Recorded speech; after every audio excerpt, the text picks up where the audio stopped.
తెనాలి రామలింగడి ఇంటికి సమీపంలో పాపాయమ్మ అనే ఆవిడ ఉండేది. పెళ్లిళ్ళు, పేరంటాలు వంటి శుభకార్యాలకు అవసరమైన పాత్రలు అవి అద్దెకు ఇచ్చి ఆమె జీవనం సాగించేది. ఆ ఊళ్ళో అలా పాత్రలను అద్దెలకు ఇచ్చేవారు ఎవరూ లేకపోవడంతో ఆవిడ ఆడింది ఆటగా, పాడింది పాటగా ఉండేది.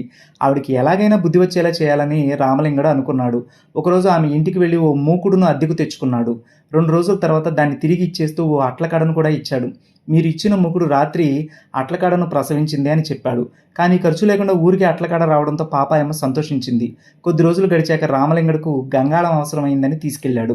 మర్నాడు ఉదయమే వచ్చి పాపాయమ్మను నిద్రలేపి, పాపాయమ్మ గారు, మీ గంగాళం రాత్రి ప్రసవ వేదంతో పురిట్లో చనిపోయింది. అది ఈ చెంబును కనింది అంటూ పాపాయమ్మకు ఓ చిన్న చెంబిచ్చి కన్నీరు పెట్టాడు.